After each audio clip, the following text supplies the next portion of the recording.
Salve, progressistas! Eu sou o Clayson. Esse capítulo de hoje, ele tem um pouco de humor, né, nessa história toda. O cara caguetar o Bolsonaro, pô, isso é engraçado. Isso é engraçado. Nós vamos falar sobre isso também. Uma outra coisa que eu considero interessante pra gente falar aqui também no vídeo de hoje é sobre essa pesquisa que saiu agora recentemente, que aponta o seguinte, o título inclusive da reportagem é o seguinte: após longa folga e funk em lancha, Bolsonaro perde força entre os evangélicos. Você imagina o seguinte, um cara que quer fazer média com os evangélicos, ele sobe numa lancha com a mulher de biquíni e começa a dançar funk. Como que isso pode dar certo? Explica pra mim, como que isso pode dar certo? Não é só isso. Essa pesquisa da Quest, Genial Quest, essa pesquisa ela traz uma surpresa que eu considero interessante. O Bolsonaro ele está empatado, tecnicamente, em intenção de votos para presidente entre os evangélicos com o Lula. O Bolsonaro tem 35%, o Lula tem 34%, isso faz com que eles estejam empatados tecnicamente. É algo que é surpreendente para muitas pessoas, mas a grande verdade é que os evangélicos têm sim bons olhos em relação ao Lula, especialmente porque o Lula ele tem lá a sua religião, sempre foi muito católico, né? Sempre teve lá a sua religião e nunca procurou fazer média diretamente no sentido de usar a religião, de usar a crença das pessoas para ganhar voto. O Bolsonaro é exatamente o contrário. Daqui a pouquinho eu vou falar para você uma que ele aprontou, mas é importante a gente lembrar algumas questões aí. O Bolsonaro tem a Michele Bolsonaro como um trunfo, porque na verdade os evangélicos acharam que ele fez um pouco de corpo mole naquela situação que teve agora há pouco tempo atrás com relação à novela lá do Mendonça, que agora é ministro do STF, tá tudo resolvido, mas a gente sabe, ele fez um pouquinho de corpo mole no começo, na opinião dos evangélicos, porque deixou enrolar muito tempo a votação, não se empenhou muito diretamente. Já a Michele não, a Michele ela falou em línguas, ela deu aqueles pulinhos dela, ela realmente se empenhou e mostrou estar interessada. É um trunfo na mão do Bolsonaro. Mas hoje, assim que ele ficou sabendo da pesquisa, numa entrevista, ele já começou a fazer discurso para tentar, de alguma forma, conversar com os evangélicos. Ele, inclusive, fala que o casamento homoafetivo, ele atacou o coração dos cristãos no país. Ele usa essa forma de se referir a essa situação, que, na verdade, já foi superada. Ele está desencavando uma resolução.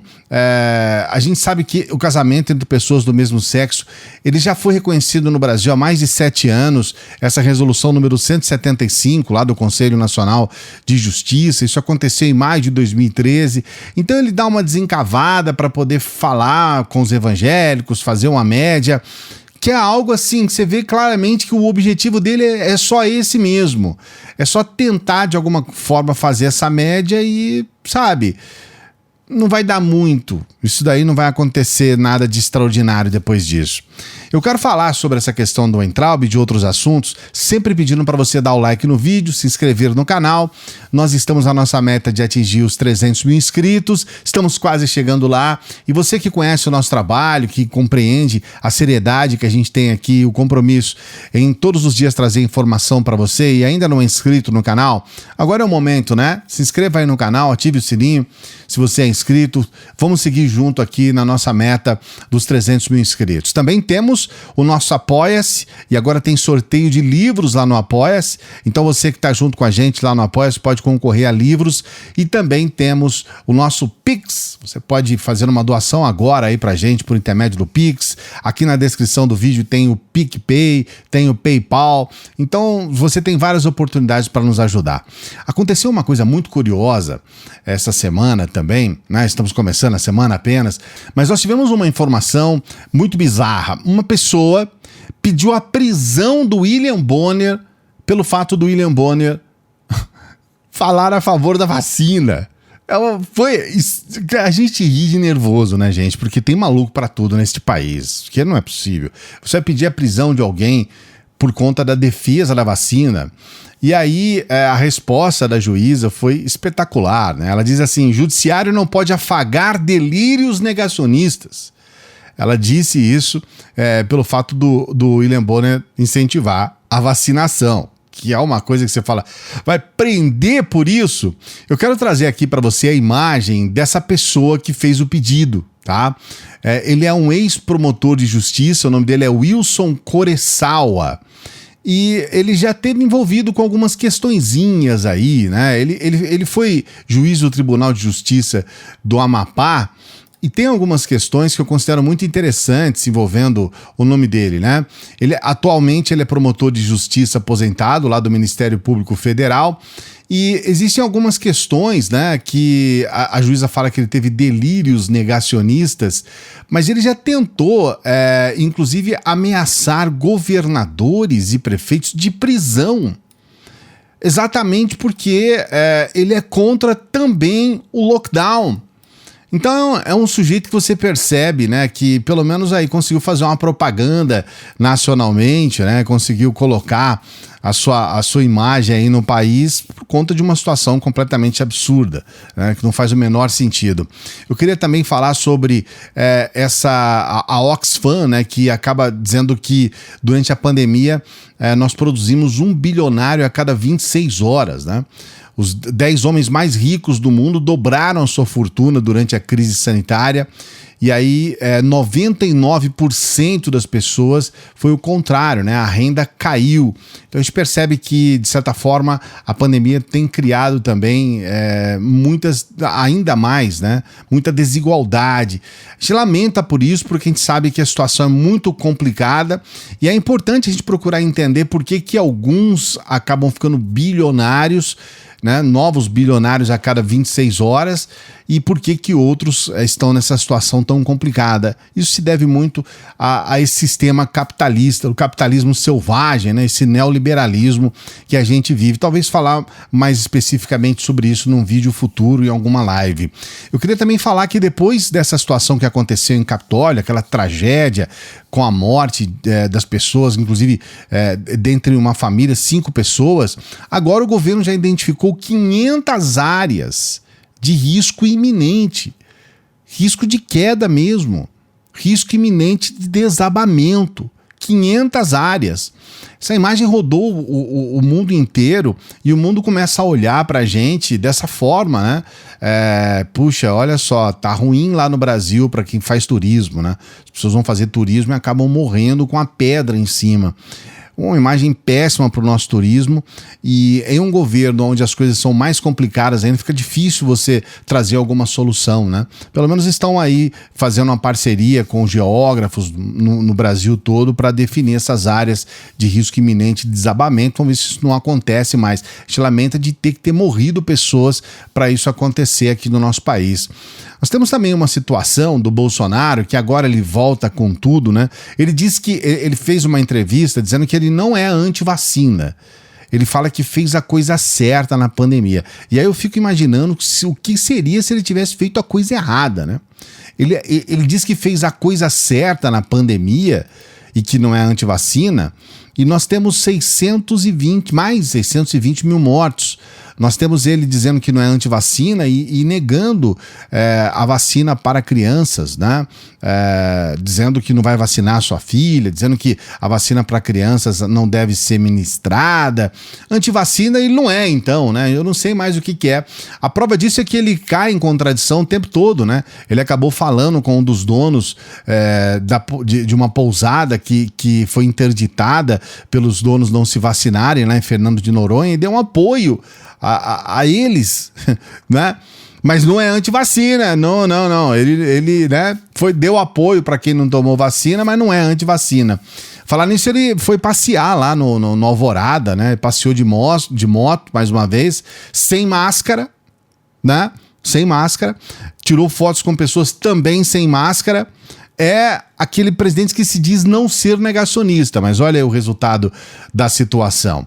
A situação também é que o povo, de uma maneira geral, não está indo na onda do Bolsonaro. Datafolha mostra que 79% aprovam a vacinação de crianças E a maioria da população do Brasil, 61%, eles acham que o presidente atrapalha na pandemia. Essa é a questão. Mais da metade. O Bolsonaro atrapalha. Não ajuda em nada. Não é que não ajuda, é que ele atrapalha. E essa é a visão do brasileiro. Porque, de fato, o brasileiro quer paz, quer vacina e quer uma situação que possa ser resolvida rapidamente. Ninguém aguenta mais esse sofrimento. As pessoas querem sair disso e sabem que a vacina é a única solução. Não tem outra solução. É a única solução para erradicar essa doença. Isso no mundo inteiro e logicamente, aqui no Brasil.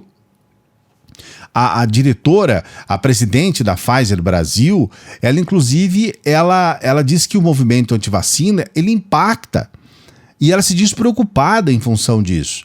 Porque a gente tem um movimento de pessoas que simplesmente são contra a vacina, mas sem absolutamente nenhum embasamento técnico ou científico. Simplesmente são contra a vacina por uma questão política, o que não leva a nada. O resultado desse pessoal, inclusive o próprio Bolsonaro, os bolsonaristas, é sempre desastroso. O Onyx Lorenzoni, por exemplo, mais uma vez ele testa positivo para a Covid-19. Então você fala, caramba, quando que esses caras vão aprender? Ele fez uma live lá tossindo pra caramba com a esposa dele lá. Ele garantiu que passa bem, que tá apenas com sintomas leves, mas mais uma vez com Covid. Enquanto isso, o Bolsonaro admite que há problemas. Há problemas para a reeleição. Ele nem diz que vai se candidatar à reeleição, mas já admite que há problemas. Está pedindo a união dos apoiadores, fala sobre alguns desses problemas, inclusive fala sobre a questão de desemprego e tudo mais.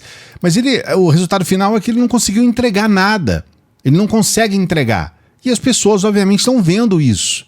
E aí a gente vê aqueles que eram apoiadores de primeira ordem, que estavam juntos com ele, agora começam a ver os seus próprios interesses. É o caso do Weintraub. O Weintraub está vendo o seu próprio interesse, o seu próprio desejo de poder. E com isso, ele não mede esforços para fazer críticas, ele sabe muito bem que quando ele joga no ventilador, as coisas realmente podem prejudicar o Bolsonaro. E nessa última entrevista, isso ficou até meio curioso, porque o Weintraub ele vai na veia, né, na jugular do Bolsonaro, ao falar do Flávio. E o que o Weintraub fala, inclusive ele diz, olha, o Paulo Marinho diz ter elementos que comprovam o relato de um suposto vazamento da Polícia Federal ao Flávio. O Paulo Marinho é um sujeito que hoje é inimigo do Bolsonaro, mas esteve em um momento específico, muito específico, ao lado do Bolsonaro. Ou seja, ele esteve ao lado do Bolsonaro durante a campanha. Ele cedeu a própria casa dele para que a casa pudesse ser um QG bolsonarista para fazer a campanha. E agora o Paulo Marinho é um inimigo do Bolsonaro. O Paulo Marinho é o segundo, né, na chapa do Flávio, ele é o suplente do Flávio. Então, na ausência do Flávio, Paulo Marinho vira senador. Existe esse jogo de interesses também, isso é importante a gente colocar aqui. Mas, quando o Weintraub, que estava lá do lado do Bolsonaro, ministro do Bolsonaro, quando ele assume, quando ele fala a respeito, e quando ele traz essa informação de que o Bolsonaro sabia dos problemas do Flávio, inclusive ele deixa claro nesse vídeo, ele fez uma entrevista para um podcast de direita, e ele deixa bem claro, ele fala, olha, estamos aqui reunidos, o Bolsonaro dizendo, estamos aqui reunidos, estou reunindo vocês, o Weintraub fala o nome de uma série de futuros ministros, e aí o Bolsonaro aponta para o Flávio e diz, olha, ele pode ter problema, se ele tiver problema, o problema vai ser dele, nós não vamos defender os erros dele. E aí o Weintraub, ele diz, olha, agora sim, esse é o cara que eu confio, esse é o cara que eu quero apoiar, que não está defendendo, que não está passando pano para ninguém. Mas a verdade, o que aconteceu, Bolsonaro deu o governo dele na mão do Centrão para defender os filhos, especialmente o Flávio. Além da gente ver essa profusão, né? Aqueles que vão começar a investigar os filhos acabam misteriosamente saindo da investigação, substituídos. A última agora é com o mais novo, né? O Jair Renan. Aquele que estava investigando, o Jair Renan, deixa de investigar. Então, essa M no ventilador agora do Weintraub, eu acredito que seja mais ou menos aí uma leve indicação do que vai acontecer agora esse ano. Aqueles que eram apoiadores de primeira ordem vão buscar os seus interesses pessoais e vão passar como um rolo compressor em cima do Bolsonaro, porque sabem que o Bolsonaro tem poucas chances de ganhar a eleição. Mas, por outro lado, como o próprio Weintraub falou, não vou falar mal dele, trabalhei com ele e tal, mas como assim não vou falar mal dele e você admite que o Bolsonaro tinha informações privilegiadas em relação ao processo do Flávio Bolsonaro? Você admite isso, você fala isso publicamente, inclusive dizendo que eu nunca falei isso em público, mas ele já vem preparado, ele já vem com todas as armas e ele vai insistir nisso. Ele vai querer minar, o Weintraub com certeza vai entrar com tudo para minar o Bolsonaro, para minar os seus filhos, para defender um interesse próprio. E vai em todos os momentos se colocar como santo e o Bolsonaro como algoz. Eu quero saber o que você pensa a respeito disso. Você é a favor do Weintraub X9? Coloque o seu comentário aqui. Não se esqueça de dar o like no vídeo. O like é fundamental. Se inscreva se você não é inscrito. Ative o sininho se você é inscrito. E você que chegou até o final do vídeo, eu quero pedir para que você apoie o nosso trabalho. Tem várias formas. Você pode entrar no nosso Apoia-se, lá tem sorteio de livro todo mês. Já agora em fevereiro teremos já o primeiro sorteio. Então, por favor, se você puder, entre no nosso Apoia-se. Você também pode fazer uma doação agora pelo Pix. É só você pegar o seu celular aí, é rapidinho. Você pode mandar qualquer valor pra gente. A gente agradece as pessoas que mandam. Tem gente que manda valores assim que a gente quase chora, né? Naquele dia você fala, puxa vida, como tem pessoa generosa no mundo e ajuda. Então, por favor, se você puder nos ajudar, você pode nos ajudar com o Pix agora aqui. E na descrição a gente tem PicPay, PayPal, que são outras formas de você nos ajudar. Grande abraço, até a próxima.